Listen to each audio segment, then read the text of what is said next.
You're on a special edition of Legal AF. So pleased to have back Representative Ritchie Torres out of the 15th District Congressional in New York, talking about things that matter at the intersection of law and politics, matter to him in New York, but matter nationwide in his leadership position. I know one of the things, Representative Torres, that people want to hear about is how organized and unified the leadership of the Democrats are in the House and the Senate, to give our people hope, to give our audience hope about reining in the reign of terror of Donald Trump, getting ready for the midterm elections, getting a platform ready to return to the White House in 2028. And you're one of the leaders in that with the various committees that you're on. And some of the things we're going to talk about today are near and dear to your heart, your constituents' heart, but also to the nation and to our audience. The National Guard, forget that. The sovereignty attack by Donald Trump on our union from his perch as president of the United States, attacking a state in California in retaliation against one of his leading political rivals that we're watching play out with a Ninth Circuit Court of Appeals hearing on one aspect of it, while Judge Breyer continues on his preliminary injunction path, and even touching on whether Donald Trump violated the Posse Comitatus Act by employing the Marines to detain and arrest people in California. That's something I know that you want to be heard on. Then we're going to talk about DOJ and Supreme Court rulings and the Social Security Administration and what it means from that, from your perch and your leadership roles on your committees. And then we've got the attempt to defund New York's national security and its own security with Homeland Security in retaliation, obviously taking money away from New York. And New York remains a major target for all the bad people out there that want to hurt America. You know where they want the biggest audience, the biggest stage, and that's New York. And we want to hear from you on that. And then there's this little covered story, sort of went under the radar. I think it's a function of Trump fatigue. Any other president had struck a deal to have an ownership, controlling governance stake in a Japanese company that competes with American interest in American steel manufacturing, that they would run him out on the rail.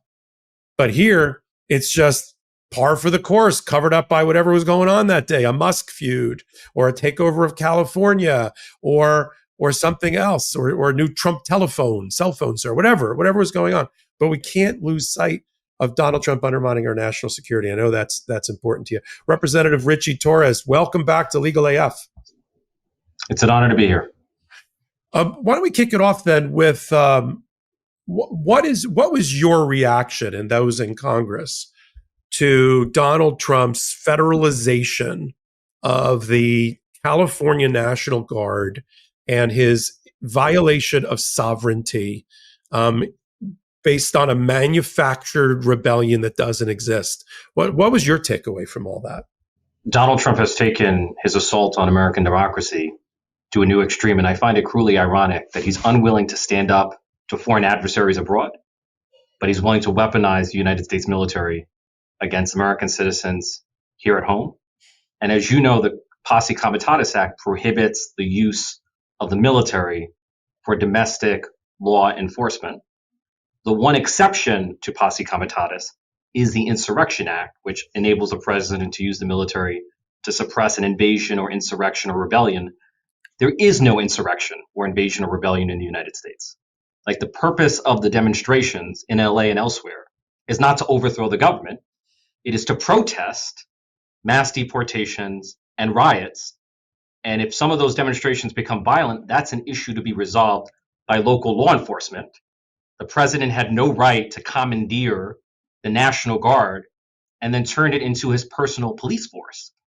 And we have a president who thinks that the presidency is his private property, that the military is his personal police force, and he can use that police force to crush any protest or demonstration that he deems a rebellion. And that, to me, is an unprecedented assault on our democracy. And keep in mind, the last time a president federalized the National Guard without the consent of a governor was 1965.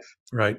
After the bloody Sunday attack on civil rights leaders at the hands of state police. And at the time, Lyndon Johnson had no choice but to federalize the National Guard because the segregationist governor, George Wallace, was part of the problem. He was enabling violence against civil rights leaders. So Lyndon Johnson deployed the National Guard to defend civil rights, Donald Trump is using the National Guard to violate them. It's the exact opposite of what we've seen in American history. Such a good use of a historical analogy to put it in context. As I've referred to him, he's the anti a lot of things. He's the anti Abraham Lincoln. He's using the bully pulpit of the presidency to tear asunder our union, to attack our federalism, to go after the 22 or 23 blue states while he has the opportunity and he has the numbers. And that's all we're watching. So what's happening there is, of course, Donald Trump played right into the hands of Judge Breyer. Judge Breyer is not divested of jurisdiction. We like to do a little teachable moments here on Legal AF. He has jurisdiction over the case. He's moving forward with a hearing on Friday on the preliminary injunction. And he anticipated that Donald Trump would cross the line and use the Marines to detain people. We already saw the zip-tied veteran who was detained at the Wilshire Federal Building. And that helps the argument of California that he's not only violated the 10th Amendment, Donald Trump, by violating the sovereignty of California to the power reserved for the people and for the states, and violated the Militia Act of 1903, because, as you said, Representative Torres, there is no rebellion. He can execute the laws, but he's also violated the Posse Comitatus Act in the way he's used the Marines. So now the record is more complete. While we have a hearing, a ridiculous hearing, a premature hearing, up at the Ninth Circuit, wasting time and money about a temporary restraining order that's soon to be converted into a preliminary injunction. And the only issue up at the hearing is about whether the TRO order is going to be stayed. We've moved past the TRO order. We're now up to preliminary injunction on Friday. Can I add something to that? Yes, please, of course. Because Donald Trump is not only violating the Posse Comitatus Act, he's violating the 10th Amendment. He's violating federalism. People should keep in mind that the states are not creatures of the federal government. The states have their own rights and their own powers under the Constitution, and Donald Trump has no right to infringe upon those rights and those powers. So he is violating one of the foundational principles of America, which is federalism, which is states' rights. And historically, Republicans have thought of themselves as the party of state rights. But the only organizing principle in the world of Donald Trump and the MAGA movement is power. It's all about power. Yeah. Naked power assertion, aggrandizement. Absolutely. What we're going to have to see when this finally gets teed up in a week or two to the United States Supreme Court, we're going to see this struggle for the MAGA right on the court, because on one hand, they are states' rights people. On the other hand, they are unitary president, all-powerful, all-knowing president model. And when those two things collide, the question is, who are they going to side with? But it matters not just to California. Substitute any other state, any other blue state. New York could be next, right? Your home state. He has no respect for Hochul, the governor. He has no respect for the state of New York or the people of New York. That's the issue. The most powerful people in any democracy, constitutional republic like ours, are the citizens, are the people. And he has no respect for that. That is such a key point, because Donald Trump aspires not only to be an authoritarian, but to be a totalitarian. Yeah. What he seeks is control not only over the economy, but over civil society. Right? That's why he's targeting law firms. That's why he's targeting universities.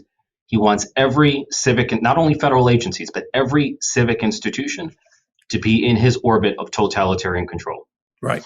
And that's right. And Representative Torres, that's right out of Project 2025. All you got to do is read it. And they talk about this hijacking, my term, of, as you said, civil society, the institutions and the foundations, from education to religion to everything from outlawing pornography to instituting basically a theocracy, is all right there in Project 2025. And it dovetails with his narcissism and his fascist tendencies. And that's what we're watching on full display. I just saw an interview with I read an interview with Ken Griffin of Citadel, who is usually a moderate Republican, but I almost fell out of my chair when I read, he went to Harvard and everything.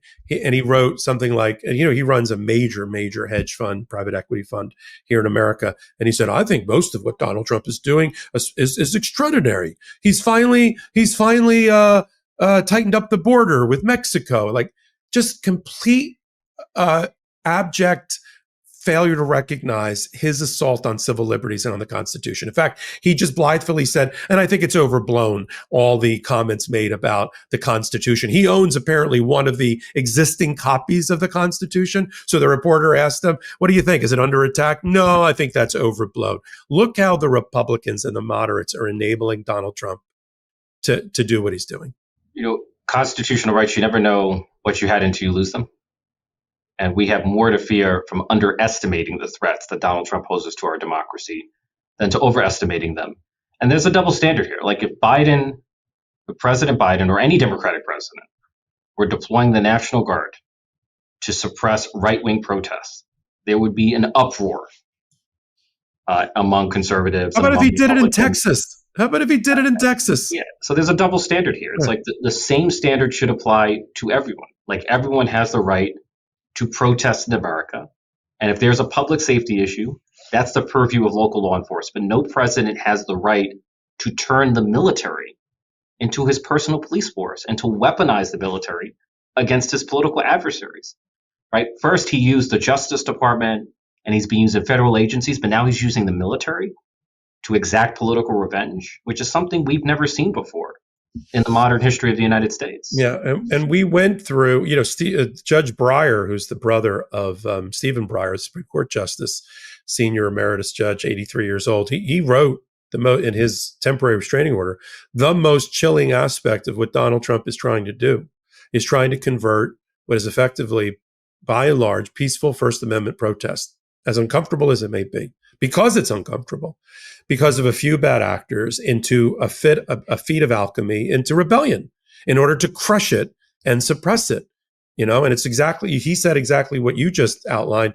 Few bad apples kind of within the fringes of the peaceful First Amendment appropriate protest that leave First Amendment protection doesn't convert something into a rebellion. But in Donald Trump, he uses the word rebellion, he uses the word insurrection, the way you and I order our lunch. Yeah, but under Donald Trump, we live in a post-factual political universe where the truth and words no longer have meaning. Like the words insurrection and rebellion no longer have meaning. Language is whatever Donald Trump decides it is. The truth is whatever Donald Trump decides it is. Louis XIV famously said, "I'm the state." Donald Trump thinks he's the state. Oh yeah. He thinks he's not only above the law; he thinks he is the law. Oh, he said it. The law is whatever he says it is. He's literally said that. He and Pam Bondi said they will be declaring what the law is. That it's not just for the judges to do it. The executive branch will do it, and he's the chief law enforcement officer. I mean, you're exactly right. He said it out loud. And the tone from the top, look at the tone from the top, right on cue. Ron DeSantis in Florida. Take your car and run into First Amendment protesters. That's okay in Florida. And then right on cue in San Francisco, it happened. And in New Orleans, this is a country where, unfortunately, mass casualty events happen with people running into other human beings all the time. Talk about the complete criminality and depravity of a leader of the Republican Party calling on that on the day that we had assassinations and attempted assassinations of elected officials in Minnesota. Now, we made the legal arguments, but Donald Trump will claim that he had to mobilize the military in order to enforce law and order. What he did produced the exact opposite. Yeah. It led to more lawlessness and disorder. So he escalated the situation rather than stabilized it. But they want it, right? You saw, I don't know if you saw Newt Gingrich said the quiet part out loud. We want the split screen to be the Democrats are for lawlessness and migrants, and the Republicans are for law and order. We love this. He literally said that out loud 2 days after on June 8th or 9th. And you just get the sense like he's just spoiling for a fight. Oh yeah. Like he wants to fan the flames. He wants to stoke the fires. He wants to divide the country to the point of violence. I mean, we have a dangerous demagogue in the White House, and that danger should not be taken lightly.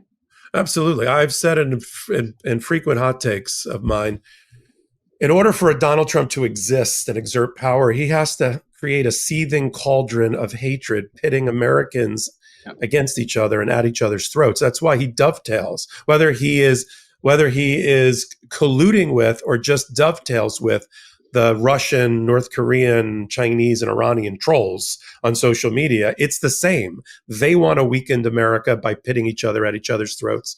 And they do that through their AI and social media postings and lies. Donald Trump does it because he thinks that's the way he needs to base his power model.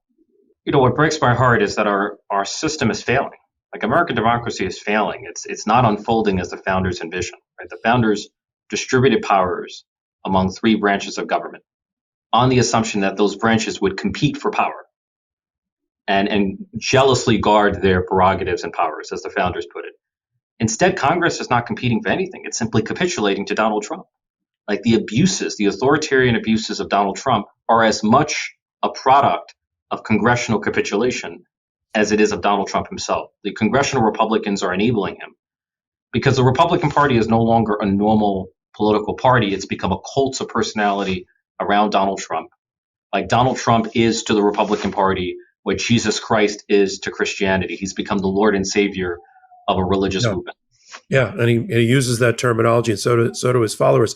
So that leads us, Representative Torres, to that other question I asked at the top, which is, what are let's give some either hope or, I mean, we don't like to blow smoke or sunshine here, but talk about what, from the moderates and the independents and the liberals and the Democrats overall, what are the leaders in Congress, at least in the House that you know of, because you're one of them? What are you guys doing now, both in real time and as we lead into the midterms and beyond? Give our audience some hope and confidence about the ability of the Democrats to lead once they're given that opportunity.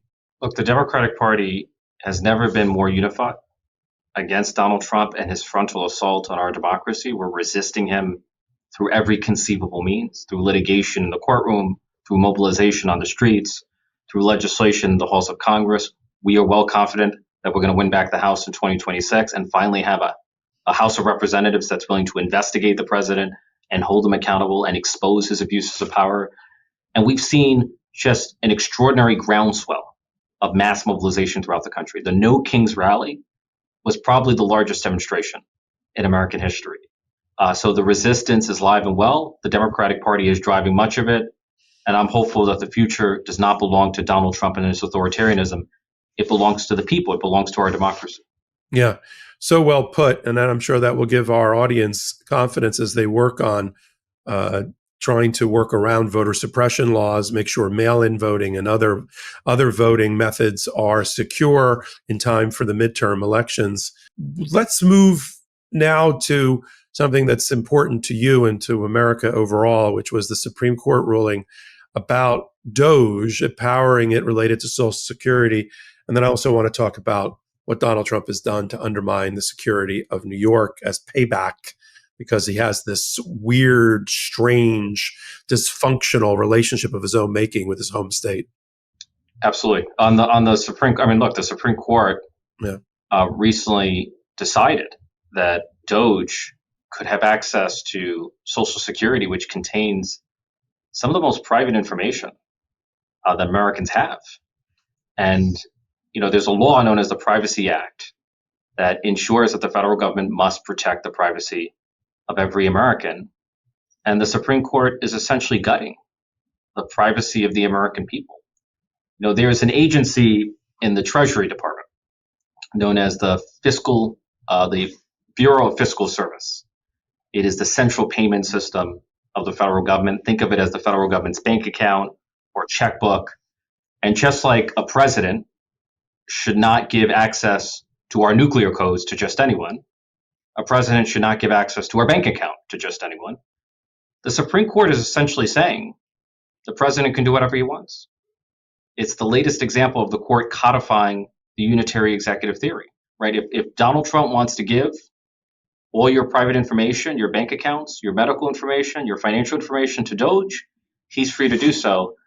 And this to me is one of the gravest violations of privacy that we've seen in America. And instead of protecting privacy, the Supreme Court is enabling Donald Trump's assault on the data security and data privacy of more than 300 million Americans. Yeah, and now it's come out that Musk based his attacks on Social Security on a series of lies.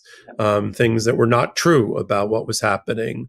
Look, is there in a $5 trillion payment platform, is there fraud and waste? Absolutely. That's what inspector generals Yes. are for, which Donald Trump, first day on the job, got rid of all of them. But that, people, people like, getting their mother-in-law's Social Security check after she's passed or something like that. Yeah, but there's ways to root out, the less than 1% of fraud without compromising all of our privacy rights about, like you said, the most sensitive of our financial and medical information, and turning it over to a bunch of 20-year-old tech bros and others so they can database. And his goal, which I know he's gone, but it's still the goal of one unified major database of information about American people subject to cyber attack and cyber hacking by our adversaries, no doubt. That. So how are you? Add that Yes, of course. Because I think people should know fraud in Social Security is almost non-existent. It's like Yeah. it's dramatically less than 1%. Okay. And the Trump administration has repeatedly lied about Social Security. Right? J.D. Vance at one point said 30% of the calls to the Social Security Administration are fraudulent. That is a blatant lie. Yeah. Donald Trump said at the State of the Union that a 360-year-old received Social Security payments. The Social Security Administration has not been in existence So it's like for 360 years. The United States has not been in existence for 360 years. It's a blatant lie, and the Social Security Administration automatically suspends payments for anyone who turns 115 years or older. Yeah. So the fraud is almost non-existent. The only fraud in the federal government is Donald Trump himself. Perfectly put. And it's the same, though. He creates the phony fraud argument or the phony rebellion argument or the phony insurrection argument in order to aggrandize his power. The fraud in voting is 0.002%. And yet it's not voter fraud programs, it's voter suppression programs. But in order to do it, you have to wave around and you have to use the false flag of fraud in order to destroy the very essence of what it means to be an American voter or Social Security. What can the Democrats in the minority in Congress do about the DOJ decision, the Social Security decision? Look, we need to win back the House so that we can investigate what exactly DOJ has done with our data. I mean, DOJ had access to the medical information, the financial information, the bank account numbers, the Social Security numbers of hundreds of millions of Americans. And there's been no clear accounting of how that information was used. And so there needs to be an investigation into DOJ and into Elon Musk and his abuse of our private information. It's hard for a party to be out of power for a period of time. Of course, it's happened quite frequently. So each party has gotten quite good at being the opposition or the resistance. Why don't you I think it's interesting to open the window a little bit for our audience. Why don't you tell our audience what is the day-to-day life of a representative, a congressperson, in the role of opposition and resistance when you're in the minority and you don't control the leadership of the committees, and you can hold shadow hearings, but your powers are slightly limited. Your wings are slightly clipped, but you have a job to do, and you represent your district well in the nation. Tell me what it is that you do now in opposition when you can't make policy. Look, we have to be part of the resistance. We have to advocate. Donald Trump is flooding the zones with illegal actions, and the burden falls on members of Congress to keep track of everything the Trump administration is doing, to keep the people informed. Because as you said, we're so accustomed to scandal and controversy and manufactured outrage from the Trump administration that you can become desensitized. And there are important stories that can be easily overlooked. And it's our job to ensure that we're exposing every possible abuse on the part of the Trump administration. And we're highlighting it through protest. We're highlighting it through advocacy. We're highlighting it through shadow hearings, which have been effective. Mm-hmm, yes. One of the most effective examples of resistance was Cory Booker's 24-hour long speech filibuster In the age of alternative media, we have to be creative in how we hold Trump accountable. Absolutely. And you're confident in the leadership of Hakeem Jeffries and unifying your group and all the leaders like you. I have full confidence in Hakeem. And Yeah. look, the Democratic Party is a wide-ranging coalition, Mm-hmm. right, from the Squad to the Blue Dogs. But there's nothing that unites us more than resistance to Donald Trump. Yeah. Right? Donald Trump is the most unifying force for the Democratic Party. In a way, he's brought the country together, just not as he expected it. He certainly has brought Democrats together. Yeah, which was good because we certainly needed it coming off the election. Let's move to the Homeland Security issue. Why don't you advise our audience, brief them on what is happening in New York and with the with the gutting of Homeland Security funds that are being proposed. Yeah, so Donald Trump's administration is a profound threat to the Homeland Security of the United States. The Trump budget, if enacted, would leave America's largest city fundamentally unprepared to prevent and respond to a terrorist attack, a second 9/11. So there are a series of Homeland Security grants that fund almost all of the emergency management at the FDNY, the New York Fire Department, and much of the counterterrorism at the NYPD. And not only is Trump proposing to cut these funds severely, but he's imposing terms and conditions that would defund them entirely. Such as what? So if Donald Trump declares New York City a sanctuary jurisdiction, we could lose all of our counterterrorism funding. We could lose all of our emergency management funding. And keep in mind that New York remains vulnerable to a terrorist attack. Since 9/11, there have been 67 known terrorist plots. 2/3 of those plots have transpired in the last 10 years. In the first half of 2025 alone, there have been 7 terrorist plots. And so Donald Trump is intent on defunding the Homeland Security of America's largest city at a time when we're facing an average of 1 terrorist plot per month. Yeah, which is again his depraved retaliation against the city that and a state that used to be his home, that is his home. It's unprecedented, as we've said over and over again. So what can the Congress people and the senators from New York, of course, and the governor, what can we do about it? Look, we're going to do everything we can to prevent it. And he cannot pass the budget. This is separate from reconciliation. He cannot pass annual appropriations without bipartisan support.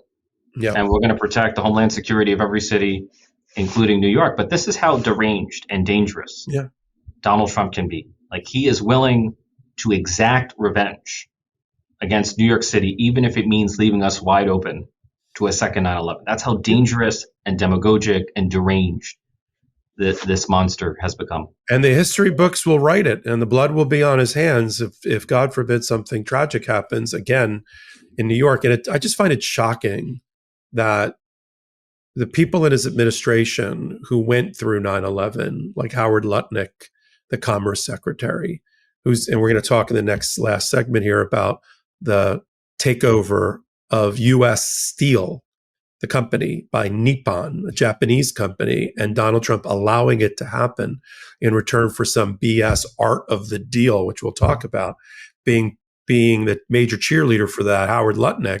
So they're busy doing all these deals, right? The G7 that just happened, where Donald Trump fumbled literally and dropped the papers on the deal with the UK and then said it was with the EU because he doesn't know the difference between the EU and the UK. The few sandwiches short of a picnic, if you know what I mean, when he's off his teleprompter. So you have that going on. They're celebrating all these deals. But in the meantime, they are undermining our national security, and people in his administration that know better from 9/11 are enabling him and letting him do it. But it's an example of Donald Trump's strategy. Like, he so floods the zone that it's the kind of story that's been largely swept under the rug. And my office was the first to expose the draconian budget cuts that he's making against the Homeland Security of America. Yeah, if there's one issue that should be bipartisan, it's preventing a second 9/11. It's protecting the counterterrorism infrastructure of America. I just did a hot take, Representative Torres, yesterday about the attack and the attempt to defund the Violence Against Women's Act, which was, talk about bipartisan, in 1994. Every state has a coalition devoted to the victims of domestic violence, women, and sexual abuse. I mean, the numbers are staggering, even up in Donald Trump's own Department of Justice, for women who die at the hands of a domestic partner or former domestic partner. It's staggering. And yet he's going to defund them in the name of diversity, equity, and inclusion and his anti-immigration stance. Right. Again, He's willing. women. Right. He's willing to protect women from imaginary trans threats, but he's not willing to protect them from actual domestic violence. Yeah, exactly. That leads to their murder. Yeah. This is the cataloging of Donald Trump's depravity is important. It is, and we tell our audience all the time. We have to speak truth to each other first, and we have to let the scales drop from our eyes. We can't get fatigued by his constant assault on our constitutional republic. We just can't be the silent majority any longer. We just don't have that luxury. And I think what you said about the No Kings protest, the Law Day protest before that, the hands off protest before that, and they're growing. I mean, they're not getting smaller, they're getting bigger, millions and millions against the fascist cosplay on a taxpayer dollar of the military parade and his hijacking of the U.S. Army's anniversary. Were you in Washington for that? No, I had better things to do than fascistic parade. Yeah. I didn't. Midas did not cover that parade. We covered everything else. So, and by the way, I just want to be clear. I have enormous reverence. For members of our armed forces, but I resent Donald Trump's politicization. Absolutely. Of the military for his own personal aggrandizement. My dad was Army, and we gave him a full military burial when it was a very big part of his life to be part of the Army and the National Guard. And I'll be honest with you, I grew up in, I come from a poor background, grew up in the Bronx and the projects. I've seen gang members bully people. When I think of Donald Trump, he just strikes me as a glorified gangster. He's a thug. Yeah. I know that sounds cruel, but that's how he uses power to bully people. He was like that. He was like that in New York as a middling real estate developer. It fits his. We just didn't care because he was a tempest in a teapot. We didn't really until he got power, and he learned, unfortunately, the lessons of his first term about what kind of enablers he needed around him.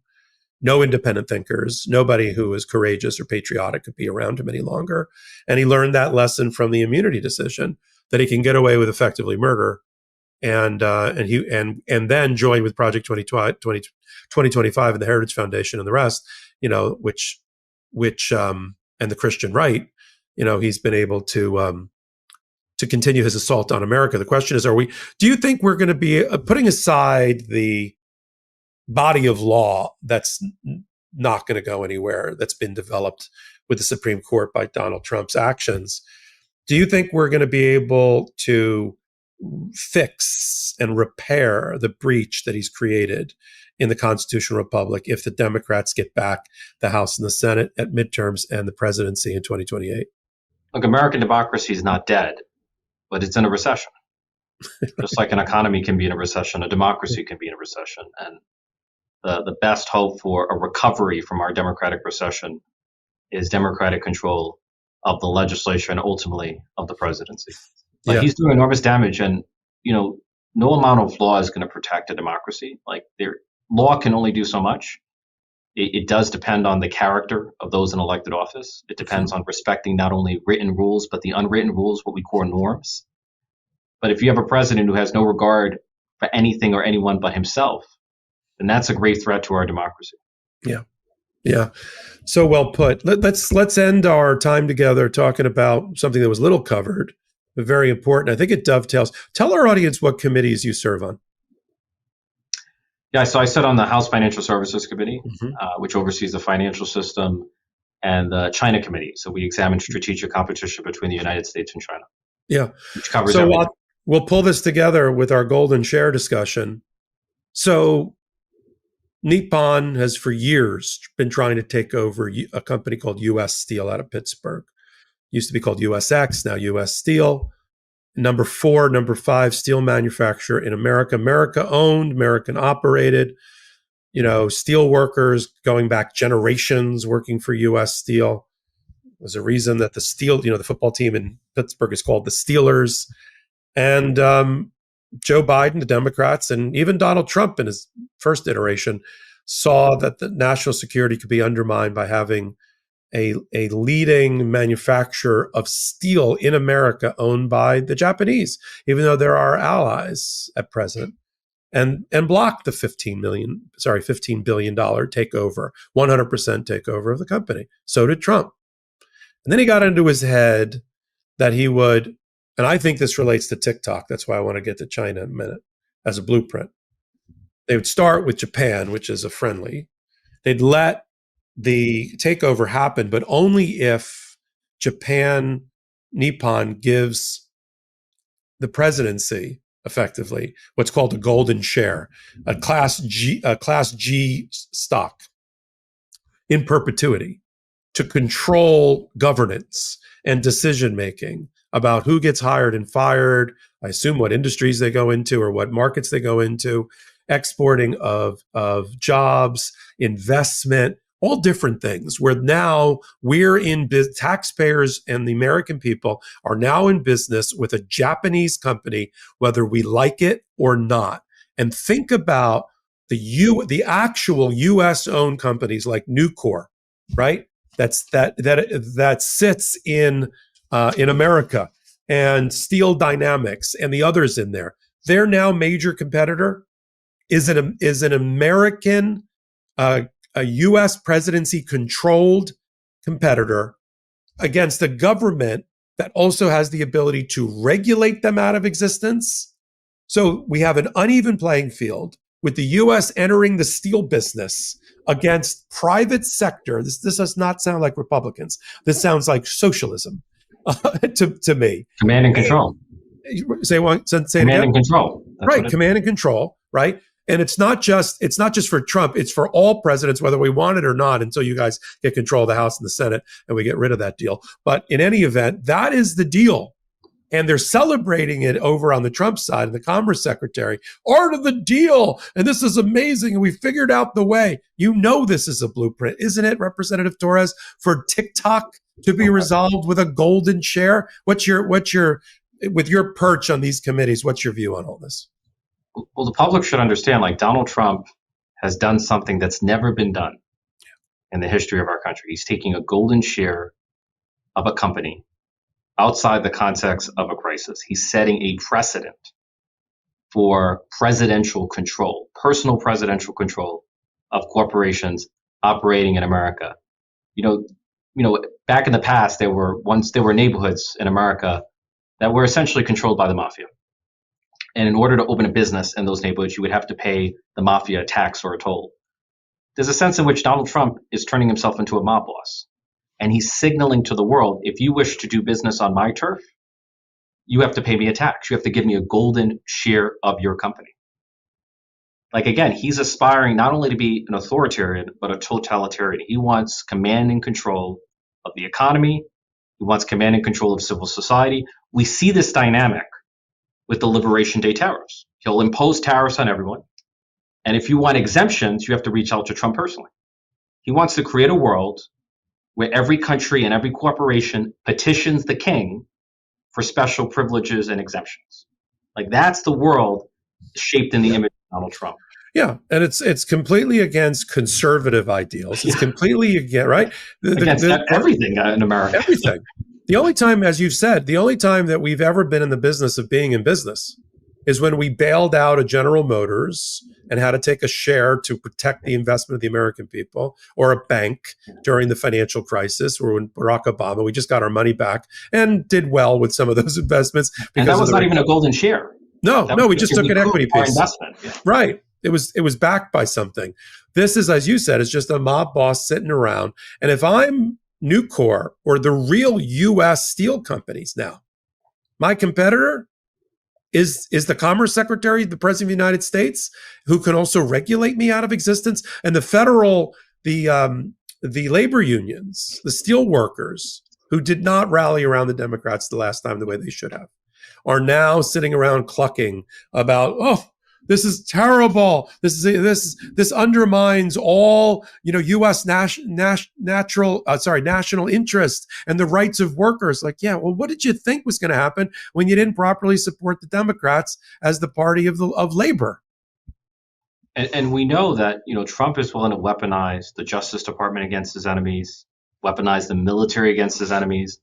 What is to stop him from not weaponizing what's to stop him from weaponizing the corporations? He could decide, I'm going to cut off the supply of steel to the blue cities. So when do the Democrats start some hearings?